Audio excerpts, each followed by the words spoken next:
এক বিশাল চকলেট, কিন্তু একটু ভাগ না। ইয়ামিনের কিপ্টে বন্ধু রবিন কিন্তু শেষ পর্যন্ত বদলাবে। দেখুন এই মজার গল্পে।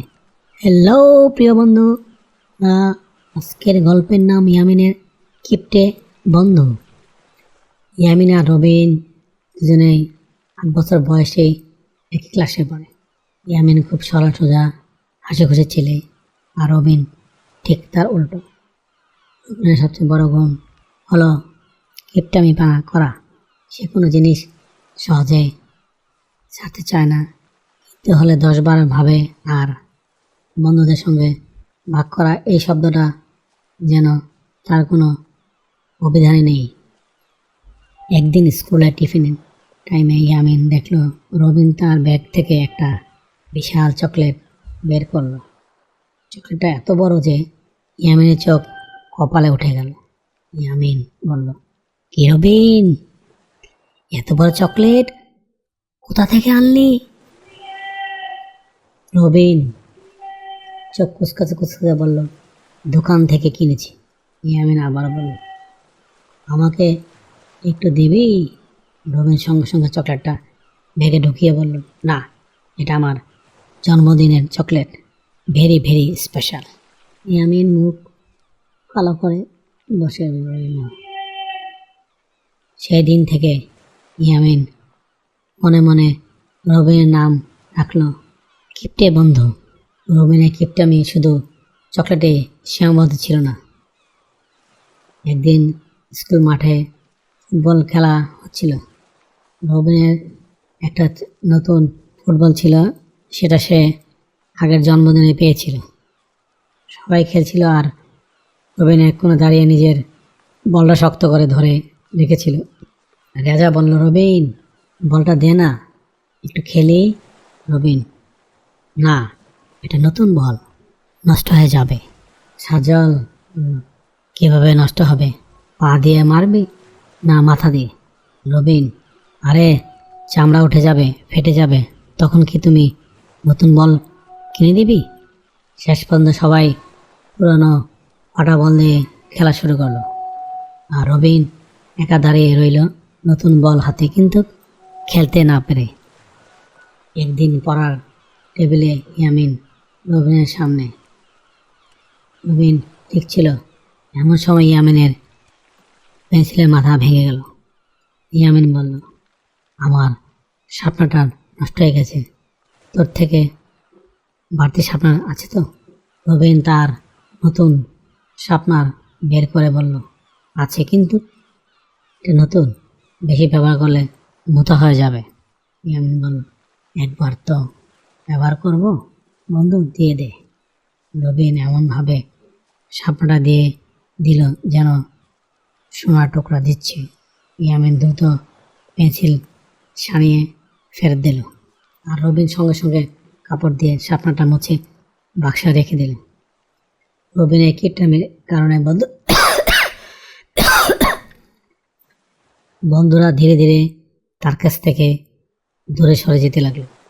একদিন রবিনের জন্মদিন, সে বন্ধুদের দাওয়াত দিল।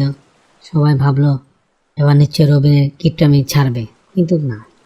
রবিন সবাইকে এখন ছোটো কেক দিল, এক কামড়ে শেষ।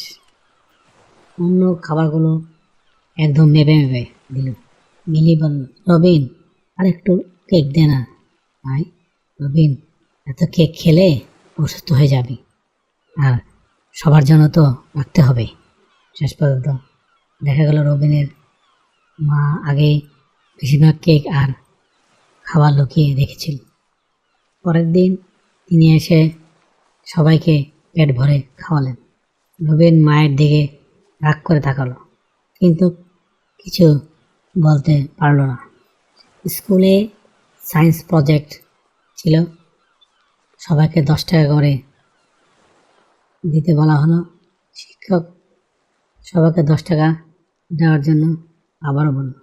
রবিন কষ্ট করে 10 টাকা দিল, কিন্তু গুলো কিনতে গিয়ে বলল, আমার কাছে নতুন গুলো আছে, সবাই আমারটাই ব্যবহার করো। সবাই অবাক। এই প্রথম রবিন শেয়ার করলো। কাজ শেষ হলে রবিন গলুর বোতল মুছল, নাম লিখল আর বাক্সে তুলে রাখল। ইয়ামিন, এইগুলো কি তোর ব্যক্তিগত সম্পত্তি? রবিন, হ্যাঁ, আমার টাকায় কেনা।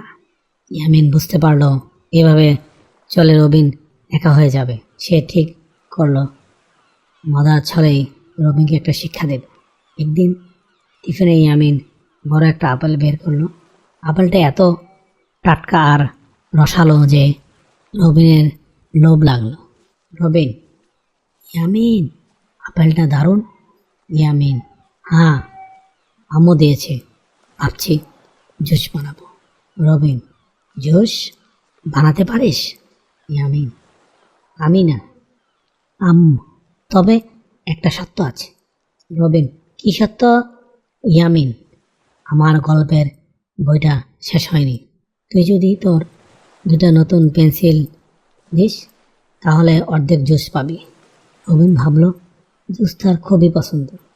শেষে লোভ সামলাতে না পেরে দুটো পেন্সিল দিয়ে দিল। রবিন কিন্তু জুসটা যেন মিষ্টি হয়। পরদিন ইয়ামিন আপেলের জুস নিয়ে এলো, অর্ধেক গ্লাস রবিনকে দিল। রবিন, দারুণ, এই প্রথম আমার কিছু ভাগাভাগি করলাম। ইয়ামিন মুচকি হাসলো। রবিন ধীরে ধীরে শিখছিল পেতে হলো দিতে হয়। এরপর ইয়ামিন আর ছোট ছোট ডিল করতে লাগলো। খেলনা, বই, মার্বেল সব কিছুতে ভাগাভাগি। কয়েক মাস পর আবারও রবিনের জন্মদিন এলো। এবার সে নিজেই বলল, রবিন, সবাই ইচ্ছে মতো কেক খাও। সে নিজের নতুন ফুটবল খেলতে দিল। ইয়ামিন আশ্চর্য হয়ে বলল, আজ বল নষ্ট হবে না তো? রবিন হেসে বলল, খেলতে তো হবেই, সাথে থাকবে অনেক দারুণ মজা। সবাই হেসে বলল, রবিন পুরো বদলে যায়নি, তো এখন সে জানে নিজের জিনিস আঁকড়ে রাখার চেয়ে বন্ধুর সঙ্গে ভাগাভাগি করলে আনন্দ অনেক বেশি। ইয়ামিন মনে মনে হাসলো। তার কিপ্টে বন্ধু অবশেষে একটি উদার হতে শিখেছে। এই গল্পে শুধু কিপটামি নয়, এটা বন্ধুত্ব আর পরিবর্তনের গল্প। হ্যালো বন্ধুরা, আজকের গল্পটি কেমন লাগলো কমেন্টসের মাধ্যমে নিচে জানিও। আবারও দেখা হবে অন্য কোনো গল্পে। Thank you for watching. Please subscribe.